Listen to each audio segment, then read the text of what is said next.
And yeah, as Primo Radical points out here on Twitter, yesterday the House of Representatives passed a $40 billion aid package to Ukraine amid its conflict with Russia. And that's not just like a pittance, guys. $40 billion. Just think for a little bit about how much money that actually is. It's truly insane to think that this kind of money is being doled out by our government. Meanwhile, half of our goddamn country looks like a third world country. Drive through West Virginia. Hell, drive through parts of Missouri. Go to Flint, Michigan.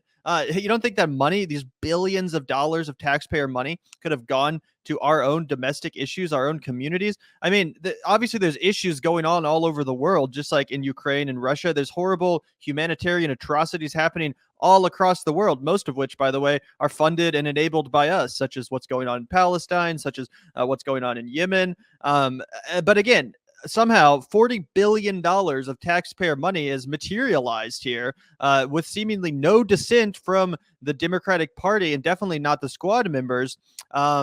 Again, just to be spent, even though we can't find the money to help end homelessness, we can't find the money to help insure Americans and make sure that thousands of people aren't dying a year thanks to a lack of basic healthcare coverage. This is absolute insanity. And let's take a look at this article real quick from PBS. It talks a little bit about this bill and this package. As it says, once again, House passes 40 billion Ukraine aid package. Again, that's $40 billion. That is comparable to the entire wealth of Charles Koch, by the way. Yeah, it's insane how much money that is. And the fact that this didn't really, I mean, obviously it made news. I'm reading a news story here, but I mean, that kind of money was just washed away without more of a debate happening. This is absolutely insane. Anyway, let's take a look here. The House approved a fresh $40 billion Ukraine aid package Tuesday as lawmakers beefed up President Joe Biden's initial request, signaling a magnified bipartisan commitment to thwart Russian President Vladimir Putin's bloody 3-month-old invasion. It's crazy, by the way, that it's been going on now for 3 months. It kind of still seems like it was last weekend when all this popped off. Anyway, that's besides the point. And while it was bipartisan, as Primo Radical pointed out on Twitter, actually all of the no votes came from Republicans. So of course you can, point to the fact that because of the fact that Joe Biden is president, obviously Republicans are going to oppose whatever he supports. So, if this was Donald Trump proposing a $40 billion package, I imagine all these Republicans like Marjorie Taylor Greene, for example, would have gone along with it. They really just want points against Biden. So that has to be acknowledged, right? You can argue about whether or not this was a principled stand against U.S. Arms going to other countries. But still, the fact remains the only dissent as far as this package came was from the Republicans, again, with all 57 no votes coming from Republicans. And that obviously brings me no joy to report on, because basically what the squad members, what the so-called progressives like AOC and Ilhan Omar are doing is they're opening the door once again, as the Democrats always do, to the faux populism of the Republican Party. So they're allowing the Republicans to kind of claim this lane and say, oh, we're the anti-imperialists. We don't want our taxpayer money going overseas to these conflicts. We think it should be spent here at home. Exactly what we just said. And that's insane that, again, crazy Republicans, people like Marjorie Taylor Greene, are being able to kind of claim that ground, claim that lane in lieu of the squad members doing it, which they should be.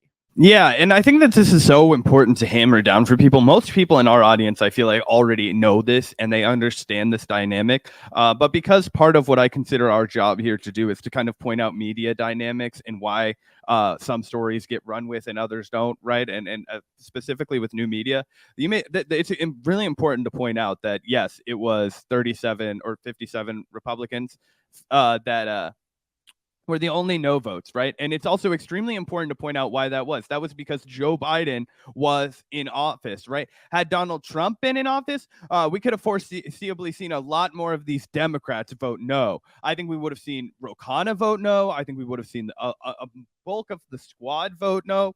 I think we would have seen some more courageous acts, right? And so that's why it's so funny to me, like, the people who actively understand that, like, the squad is corrupt and they will only vote one way when they're given permission to by their party leadership in order to kind of like peddle this like popular thing with the base, which is, you know, obviously popular for a reason, not intervention, all those kinds of things.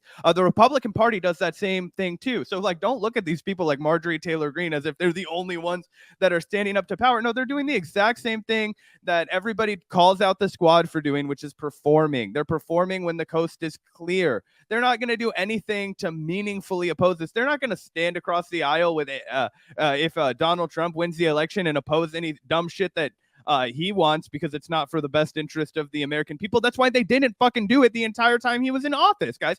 When he was actively extrajudicially killing Qasem Soleimani, was there an uproar from the Republican Party that didn't want escalations? No. Was Tucker Carlson out here every night talking about how terrible that was? No. And you'd have to be dumb as rocks to think that the Republican Party is actually opposed to this shit. No. What they do is they do the exact same thing that the Democrats do, which is they give a select number of inconsequential votes to allow them to fuck off and take this principled stand and give a speech like Marjorie Taylor Greene did. And it's just like what AOC does when AOC is up there talking about blah, blah, blah, we need to do this, and then turns around and does absolutely nothing you know, when Joe Biden is in office, right? But when it was Trump in office, she could make all the stink in the world anyway. Absolutely. And as Glenn pointed out here on Twitter, AOC, along with all the other squad members and Democrats, voted last night to spend $40 billion more on the war in Ukraine beyond the $14 billion Biden already spent and the $7 billion more than Biden wanted. So they actually gave more money to Biden than what he wanted. Again, $7 billion more than Biden wanted. And the squad members didn't have a peep to say. They went right along with this. And as Glenn, accurately says, most of it will go to Raytheon, Lockheed, and friends, with a nice pile to CIA for unspecified activities. And that's what we have to keep in mind here. When you say $40 billion to Ukraine, it kind of creates this pictures in people's mind that, all that money is going to go to the Ukrainian people via like food and via, protective gear, whatever they would need to help survive this war. When you say we're sending $40 billion to Ukraine, again, it kind of implies that like, that money is going to directly go to the people and to helping them. But no, that money's actually going to Raytheon. It's going to Lockheed and Boeing and all of these fucking defense contractors who are getting rich as fuck off of this proxy war happening in Ukraine. That's exactly what it is. Not to say that the Ukrainian people deserve this or at all are at fault, but that is what it is. It's a proxy war, and they're basically being used as pawns in this situation. And this war is being prolonged at their detriment, honestly.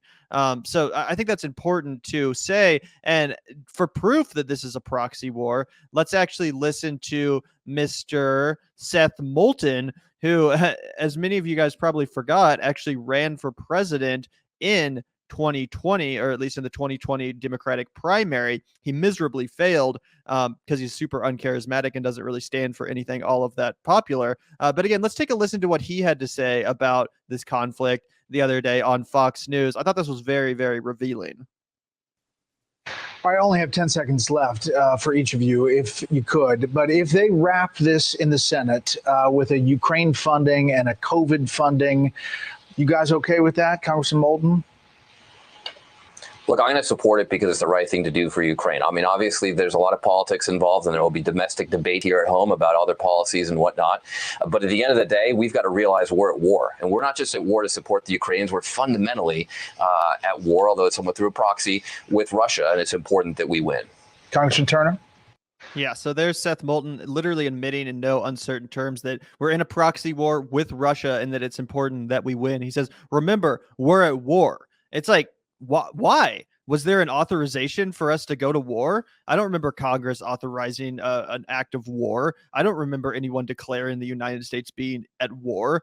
Ukraine and Russia are at war, but that's happening all the way across the globe in a continent that we don't share. Why the fuck are we at war? Why the fuck is my taxpayer money going to, enrich Raytheon and Boeing and Lockheed and the CIA to the tune of $40 billion?